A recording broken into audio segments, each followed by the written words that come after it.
বন্ধুরা, আজকে আমরা যাচ্ছি একদম সিনেমার মতো একটা জায়গায়। ন্যাশনাল জিওগ্রাফিক এর মতো জায়গা মানেই শুধু ডকুমেন্টারি না, এটা হলো আসল জঙ্গলের কার্টুন ভার্সন। তুমি যদি ভাবো মনের পাখিগুলো সত্যি না, তাহলে এই ভিডিওটা তোমার জন্য। একটা পাখি দেখলাম উঠতেছে এমন গতিতে যেন অ্যাশ চার্জার নিয়ে আকাশে ভাসতে। আরেকটা বাচ্চা বলল, ভাই এটা তো একদম পিজিওর সত্যি।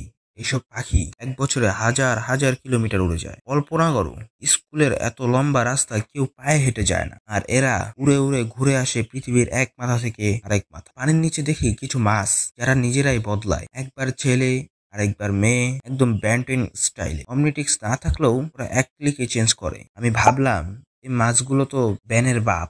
এরপরে আসলো চমক, সামনে একদল সিংহ রোদে শুয়ে আছে, একদম রাজা সিম্বা। তখন নারুটো স্টাইলে একটা বাচ্চা বলল, এই দলটাই তো আসল লায়ন স্কট। আর আমরা জানলাম সিংহরা আসলে নিজেরা পরিবার, এক একজনের আলাদা আলাদা কাজ, আর সবাই একসাথে থাকে, একদম নারুটোর টিম 7 এর মতো। তারপর হেঁটে গেলাম একটা নদীর পাশে, দেখলাম বিশাল বিশাল হাতির দল পানি খাচ্ছে। এদের কান নাড়ানোর স্টাইল দেখে একজন বলল, ভাই এই তো মার্বেলের সুপার হিরোদের মতো লাগতেছে। আরেকজন বলল, না ভাই, এটা তো ছোটা ভীমের জঙ্গল ভার্সন। সবাই যখন অবাক হয়ে যাচ্ছে, তখন এলেন একজন চাচ্চু, যিনি জঙ্গল নিয়ে অনেক কিছু জানেন, দেখতে একদম কাকাশি সেন্স। উনি বললেন, এই প্রাণীগুলো টিকে থাকতে কষ্ট করে, বন কমে যাচ্ছে, মানুষ ওদের জায়গা দখল করে ফেলতেছে। তখন আমরা বুঝলাম এই জঙ্গলের হিরোদের রক্ষা করা আসলেই আমাদেরই দায়িত্ব। সব শেষে সবাই যখন ফিরে আসছিল, তখন এক বাচ্চা বলল, এই প্রাণীগুলো নিয়ে যদি কার্টুন বানানো যেত, সবাই তখন ওদের ভালোবাসত। আর আমি মনে মনে ভাবলাম, এই কার্টুন ফ্যাক্টস বিডি তো